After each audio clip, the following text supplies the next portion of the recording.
Kabar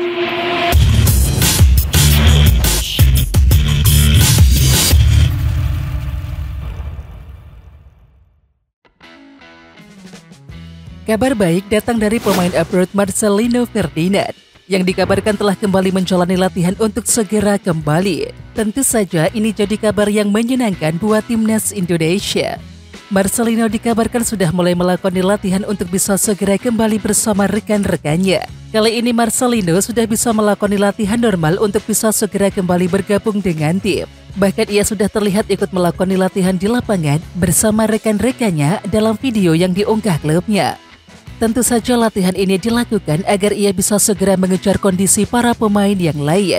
Sebab selama ini Marcelino hanya fokus latihan pada pemulihan otot saja. Gelaran Piala Dunia U17 2023 memang telah berakhir. Namun pelatih timnas Indonesia U17 Bima Sakti masih memikirkan nasib anak buahnya usai gelaran tersebut. Seperti halnya Welber Jardim dan juga Amar Rayhan Burkic, Bima Sakti mendorong kedua pemainnya itu untuk naik membela timnas Indonesia U19. Selain itu, Bima Sakti juga menilai ada sejumlah pemain timnas Indonesia U17 yang bisa diproyeksikan bermain di timnas Indonesia U19. Mantan pemain timnas Indonesia itu mengatakan, Cayun Damanik juga bisa berpeluang memperkuat timnas Indonesia U19. Hal itu jika pemain tersebut sudah merampungkan proses naturalisasinya. Kemarin juga sempat bergabung Chow, mungkin nanti ada beberapa pemain yang bisa gabung ke timnas Indonesia U19, ungkap Bima Sakti.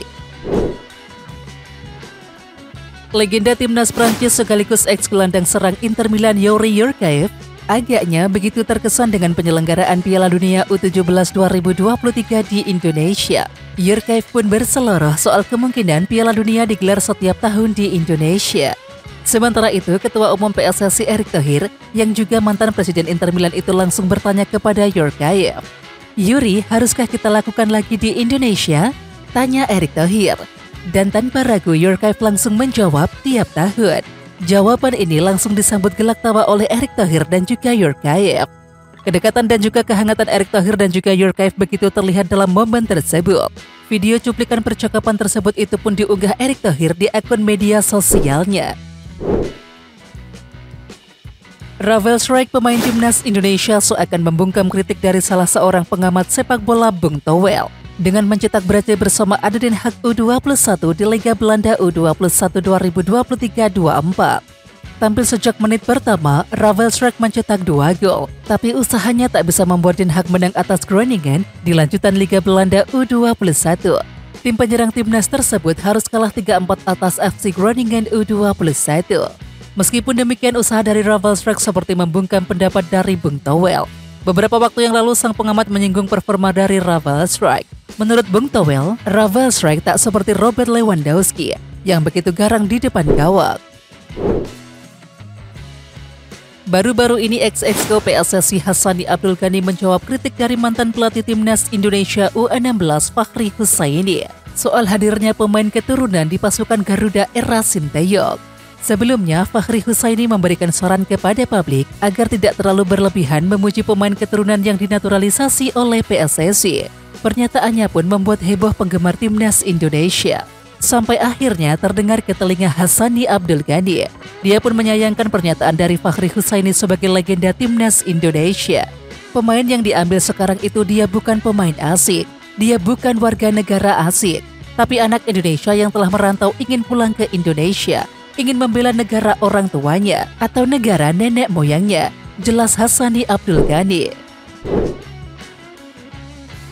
Pakar yang pernah menangani pergantian status kewarganegaraan pesepak bola profesional yakni Hassani Abdul Ghani bercerita di balik lambatnya proses naturalisasi dari 3 pemain timnas Indonesia. PSSI ini seperti tidak belajar. Buat apa lagi sih pemain-pemain atlet ini dinaturalisasi padahal mainnya biasa-biasa saja? Ujar Hassani Abdul Ghani, sumber kanal YouTube Hassani's Corner, Minggu 3 Desember 2023. Itulah kenapa kami pada waktu itu prosesnya cukup panjang, bukan dipersulit, tetapi kelihatannya pemerintah tidak mau kecolongan lagi, imbuhnya. Namun setelah melalui proses yang panjang, 3 pemain pilihan Sinteyong yakni Jordi Amat, Sandy Walsh dan juga Sean Patinama sudah berhasil menjadi warga negara Indonesia. Arsenal yang bermain di depan publik sendiri berhasil menang tipis 2-1 atas Wolverhampton Wanderers. Para pemain Wolves pun tertunduk lesu usai pertandingan. Sementara itu, Justin Hubner yang berada di bangku cadangan langsung bergerak ke tengah lapangan untuk memberikan semangat kepada rekan-rekannya. Salah satu momen yang tertangkap adalah saat Hubner tengah menenangkan pemain depan Wolves yakni Hwang Hee-chan. Calon penggawa timnas Indonesia itu pun terlihat memeluk rekannya sambil memberikan semangat. Ya, Justin Hubner masuk dalam daftar pemain Wolverhampton di laga kontra Arsenal. Sayangnya, dia belum mendapatkan kesempatan bermain di laga tersebut. Meskipun demikian, bisa masuk dalam daftar pemain Wolves di laga kontra Arsenal sendiri sudah menjadi pencapaian yang sangat baik bagi Hubner. Setidaknya, debut Hubner untuk tampil di ajang Liga Inggris sudah ada di depan mata. Skuad Jerman asik juga usai menjadi juara Piala Dunia U17 2023 di kawasan Solo, Jawa Tengah Minggu 3 Desember 2023 dini hari waktu Indonesia Barat. Namun tidak semua pemain Jerman menenggak minuman beralkohol. Sebagian besar hanya menerima ajakan pengunjung untuk berfoto. Sementara itu usai ditemui seusai pertandingan, Paris Brunner mengaku senang bisa mempersembahkan gelar juara Piala Dunia U17 2023. Ini kali pertama bagi Jerman menjadi kampion Piala Dunia U17.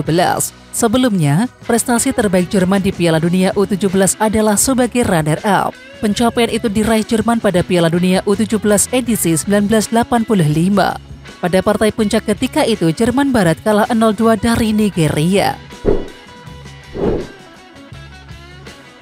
Oke Timnas Lovers, siapa kita? Kita Indonesia. Ayo kita dukung terus sepak bola tanah air Indonesia. Jangan lupa dukung terus Garuda Raya Channel dengan subscribe, like, dan komen karena saran dan kritik kalian sangat bermanfaat untuk perkembangan channel ini. Tungguin video selanjutnya dari Garuda Raya Channel. Salam olahraga.